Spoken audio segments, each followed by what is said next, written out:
Oh, kaibigan, alam nyo ba tong topic natin kakaiba? Parasites o bulate sa tao? Maraming tao may ganitong sakit pero hindi nila alam. Bibigay ko sa inyo senyales ha. Itong parasites na to, hindi to bacteria, hindi to virus, para tong alien. Kung nanonood kayo ng mga horror movies na alien, merong mga parasites na mga hayop tinatamaan, nagbibigay ng sakit sa tao. Okay, explain natin mamaya. 8 signs na may parasites, kasama na rin kung may bulate sa katawan natin. Minsan ganyan lang, sa balat may bulate na yan. Minsan nandito pa nga sa mukha. Ito, merong mga pula-pula lang Yan. Minsan nasa loob ng tiyan natin yan. May mga pag-aaral na mataas ang incidence na may parasites, lalo na sa bata. Nagawa nila minsan niya sa school, edad 2 years old, 12 years old, maraming may bulate. Ang ibig sabihin ng parasites, yung hayop, itong mga nagbibigay ng sakit, tumitira sa tao. Kailangan nila yung tao para mabuhay, pero binibigyan tayo ng sakit. Pwede rin may parasites sa aso, di ba? Yung mga may garapata, ganyan, di ba? So, maraming klaseng parasites. Ituturo ko isa-isa. Usually, dapat hindi nila pinapatay yung host Kailangan nila tayo para mabuhay. Hindi katulad sa mga alien movies, pinapatay nila yung host Ito, nakakapatay din, pero usually, sinisip-sip yung dugo natin, nagiging anemic tayo, nangihina tayo, kinukuha niya yung sustansya natin. Pag kumain ka ng parang isang hamburger, kakainin niyang iba doon. Kasi nga may parasites, may alaga sa tiyan. Diba? So, bago ko bigay yung sintomas, maraming klaseng parasites, yung common di-discuss ko. Tatlong group. Ectoparasites, parasites sa balat, sa labas. Ecto yan ectoderm. May helminths, pangalawang grupo, ito yung mga bulate. Roundworm, flatworm, bulate. Pangatlong group, protozoa, maliliit yan. Microscopic, one-cell animal. Hindi nakikita sa mata, pero nagbibigay ng sakit. Mga amoeba, yung mga pagtatae, mga malaria, protozoa yan. So, tingnan natin yung tatlo. Number 1, ano yung common na ectoparasites? Head lice, di ba? Kuto. Ganito itsura niya. Ang pangit, tingnan niyo yung kuto. Maraming may kuto. Okay? May head lice, meron ding pubic lice sa maselan parte ng lalaki at babae. Actually, may patient ako noon sabi niya, nakaupo lang daw siya at nagulat siya habang nagko-computer siya, may umaakyat daw sa tiyan niya. May umaakyat. Tapos pag akyat niya, nakita niya itong parang lisa siya. So, pinatay niya. Tapos maraming lumalabas sa kanya. Nagkaroon siya ng pagtatalik sa hindi niya kakilala. Nahawa siya, pubic lice. Okay? Pero ang head lice, common din to Hawa-hawa yan. Anong gamutan? Nilagay ko na rin, very common. Permethrin shampoo. Hindi natin na-advertise, tinuturo ko na nga sa inyo. Usually, kailangan talaga mag-shampoo. 5 minutes, iwan sa buhok bago hugasan. Once or twice lang, dapat okay na. So, yan ang mga ectoparasites. May ectoparasites na fleas, pulgas. Mas common to sa aso, pero pwede rin mangagat sa tao. Pero hindi gano'n nag-i-stay sa tao ang fleas kasi kailangan niya yung mabuhok. Aso, maraming buhok, kaya niya mag-stay. Meron ding ectoparasites na surot, di ba? Sa maduming silya, sa lumang sinihan, lumang furniture, basta mga old, may mga surot yan, nakaupo ka lang. Ganito itsura niya, bed bug. Sakit yan. Pag nangagat, mangangati ka niyan. Ang size niya, mga 1 millimeter. Parang 10 pirasong pad paper ang kapal. Meron ding scabies, galis aso. Okay, ang scabies, pula-pula yan. Pula-pula siya sa kamay, parang ganyan May linya siyang pula-pula. Okay? Nakahawa yan. Pag magkakatabi kayo sa kwarto, pwede mag-spread siya. Mahirap siya patayin itong scabies. Mabilis makahawa. Okay? Anong gamutan sa scabies? Ang gamutan sa scabies, ganun din, permethrin pero lotion. Kailangan ang doktor niyo na po mag-explain nito kasi medyo complicated eh. Kung marami kang scabies dito sa kamay sa paa, minsan buong katawan nilalagyan ng lotion eh. Pinapahiran buong katawan pero only for 8 hours. 8 hours lang, tama na, maligo ka, hugasan lahat na matanggal. Kasi pwede ka ma-overdose eh. Ito yung mga inaaral namin sa public health. Nag-masters po ako in public health sa UP. 1 year yon. Kaya puro public health problem to eh. Hindi lang usually isang tao tinatamaan, parang maramihan eh. Isang buong bahay. Diba? Pag nagkaroon ng kuto, halos buong bahay na rin eh. Yan, hawa-hawa. Kaya public health problem to. Yan, anti-itch, itong mga permethrin lotion. Second, tapos na tayo sa ectoparasites, yun ang common.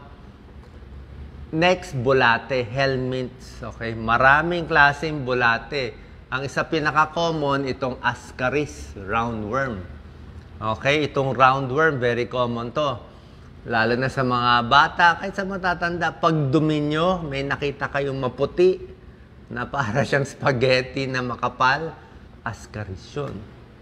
Or pag sumasakit ang tiyan mo, pa-examine natin ang dumi. Punta lang sa laboratory, any hospital, sabihin nyo, stool exam, fecalysis. Sasabihin nila kung may makita silang itlog ng mga worms. Pwedeng may parasite, pwedeng may amoeba, pwedeng may ascaris egg, makikita nila. O iba pang mga egg, ano? Ascaris. Saan to nakukuha? Sa lupa. Okay? Mga bata, very common. Ang dami may ascaris sa bata. May isang pag-aaral nga eh. I think 10-15 years ago na yung pag-aaral. Almost 50% dito sa Pilipinas. Nung tinest nila, marami. May ascaris sa tiyan. Okay? Kaya nga, ang payo nga ng DOH, pinupurga yung bata every year eh. Minsan nga, hindi na tinetest, pinupurga na dahil nga sa dami. Paano nahahawa? Pumunta sa lupa, di ba? Tapos, o dumumi. Nasa dumi din kasi natin yan eh. Diba? Hindi naghugas ng kamay, nagluto ng pagkain. Siyempre, lupa, madumi rin yan, diba? So, nasa ilalim ng kuko. May mga test, simple lang, diba? Pag madumi ang kuko mo, tinatanggal nila yung dumi sa ilalim ng kuko, tinitingnan sa microscope, merong mga itlog nitong mga worms, roundworms at iba pa. Diyan nahawa. Pag kumakain, nakakamay. Diba? Kaya nga paulit-ulit yung public health tips natin. Diba? Ano ba yung public health tips natin? Hugas kamay. Kundi magkakaroon tayo ng ganitong alaga. Baka magulat na lang tayo pag dumi natin, biglang may lumabas na parang spaghetti. Yun na yun. Kaming mga doktor, alam namin yan eh. Bilang internist, cardiologist sa ICU, madalas yan. Pag may pasyenteng malala, tapos hindi makahinga, sinasaksyon namin, pasensya na kung kumakain, lalabas ascaris. May bulati, lumalabas sa bibig. Kaya pag umikot yan, magloloko yan, hindi lang siya sa tiyan, punta sa gallbladder, punta sa baga, punta sa bibig, kung saan-saan siya umiikot eh. Roundworm, siya kumakain ng pagkain natin. Meron ding tapeworms. Ang tapeworms, flat siya, para siyang tape. Hilaw na baboy, hilaw na baka, mahilig sa medium rare steak. Diba yan ang uso ngayon? Gusto natin may dugo-dugo. Yan o. Hilaw na isda, meron ding tapeworm. May fish tapeworm, pork tapeworm, beef tapeworm, lahat yan may tapeworm. Pag tinamaan ka, delikado. Kaya dapat lutong-luto ang kinakain nyo. Sasabihin mo, Doc, hindi ako naniniwala dyan. Ay, kain ng hilaw, ng kilawin, ba't wala nangyayari sa akin? Tsambahan eh. Diba? Tsambahan. May mga lugar, pag yung isda o yung baboy, yung baka, pag meron silang alaga ng tapeworm sa katawan nila, tapos nakain mo, tapos mahina katawan mo, pwede siya tumubo, mabuhay sa'yo. Hindi na siya mabubuhay doon sa isda. Ikaw na ang bagong host niya. Parang alien nga lumipat na sa'yo. Diba? Pag natsambahan ka, mahilig ka sa hilaw na steak o baka matsambahan ka. Yung iba, maabot pa sa utak. Umaabot pa sa utak, nagko-convulsion. So, delikado. Yan. Tapeworm. Fluke, meron ding fluke. May ilang lugar sa Pilipinas meron nito. Paragonimus yan eh. Naaral namin yan sa public health. Paragonimus. Hilaw na alimango, alimasag. Yan, no? Paragonimus. Hilaw na alimango, kinain, dapat lutong-luto. Yan, no? May mga metacercaria. O minsan iba, nagsuswimming, pwede rin pumasok sa katawan, pupunta sa baga. Meron din sa suso, ibang klase din. Basta gawin mo lang, mamamatay siya pag lutong-luto. Kaya dapat lutong-luto. Kasi may iba kasi mga delicacy, mahilig sa hilaw masyado eh. Diba? Yung iba, mayroon pang luto na hilaw na beef, hilaw na isda, diba?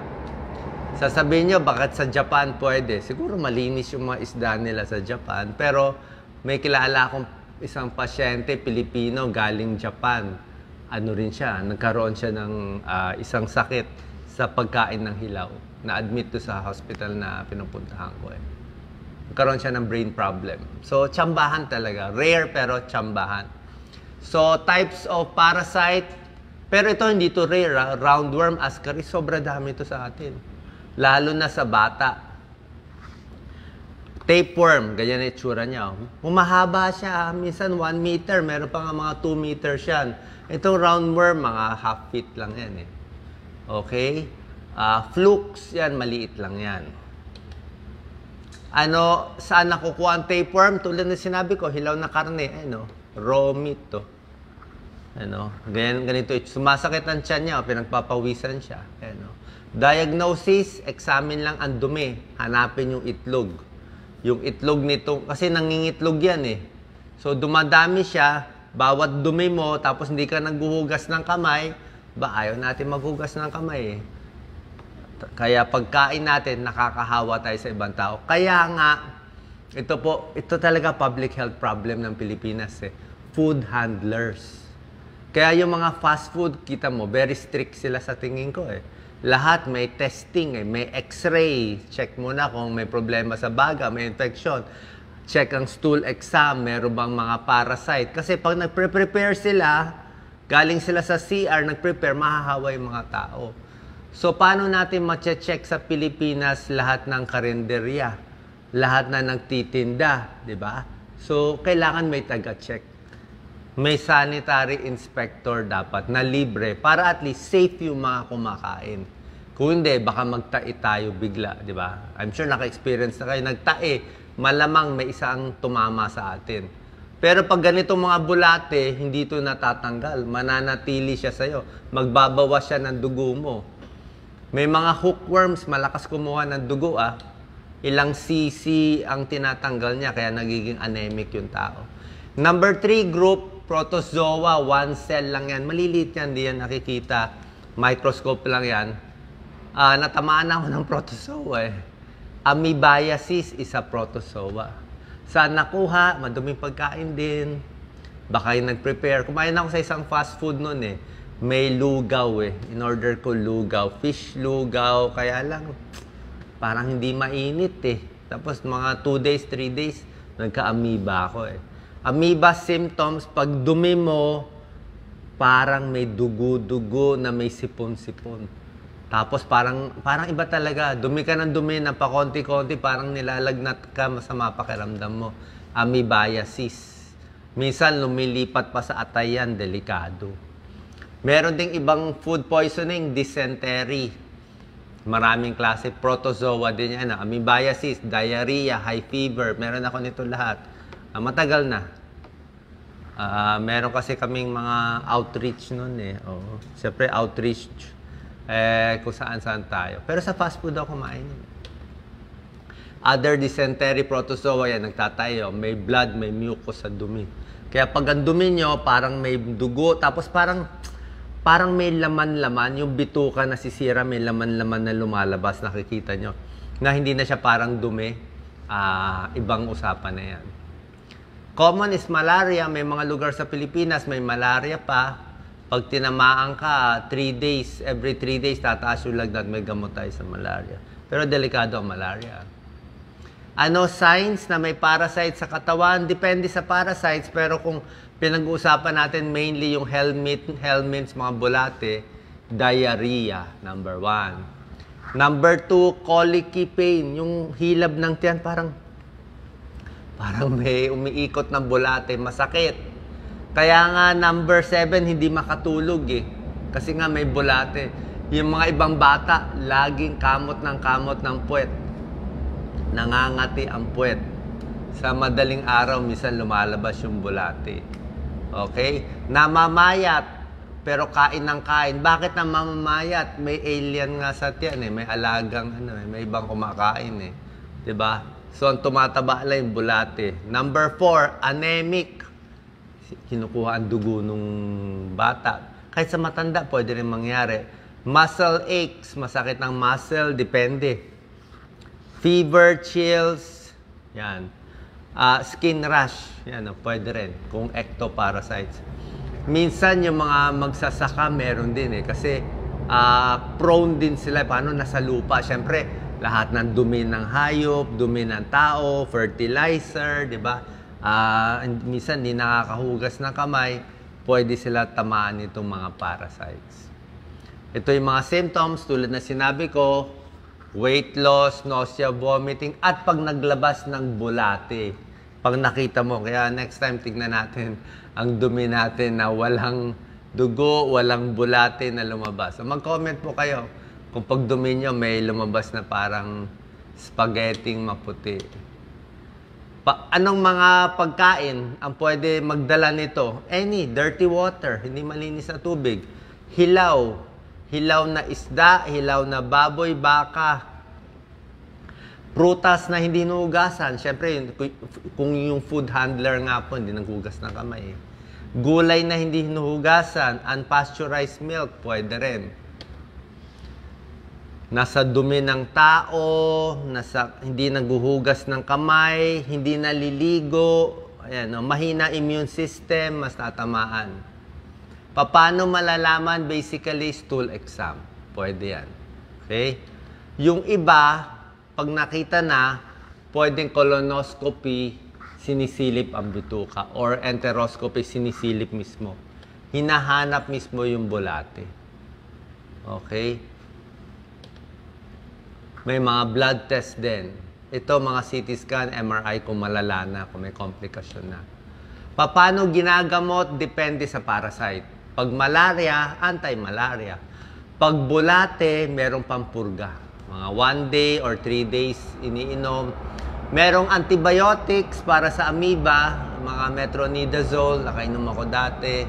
Merong mga shampoo or lotion para sa mga ectoparasites, may mga ointment. So, depende sa sakit. Pwede ba uminom ng basta-basta? Wag na lang. Okay? Tsaka papaalam nyo rin sa doktor kasi minsan may tao kasi, actually alam to ng mga gastro eh. Pag konti lang yung bulate, nakita may bulate, binigyan ng pampapurga, okay na yon. Pero minsan, pag yung tao, sobra daming bulate sa katawan, minsan meron muna sila binibigay na gamot, parang hindi sila binibigla eh. Oo, baka magwala yung mga bulate, lalo na pag sobra dami. So, papacheck tayo sa doktor para sigurado.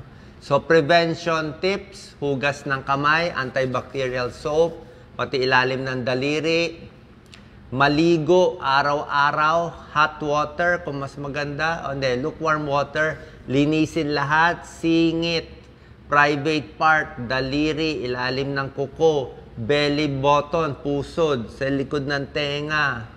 Okay? Malinis na tubig. Huwag iinom ng tubig kung saan-saan, lalo na sa poso, di ba? Dapat pinapakuluan.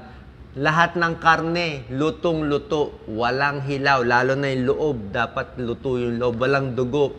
Di ba? Hugasan yung mga gamit, huwag magpapakagat sa insekto, may anti-lamok. Yung mga pets, dapat pinapaliguan maigi, pwede rin tayo mahawa minsan. Anong home remedy? Marami sinasabing home remedy pero parang hindi siya ganun ka-effective eh. Kasi, kung meron ka ng bulate, di ipunta na tayo sa doktor, mabilis lang naman yung pampapurga eh.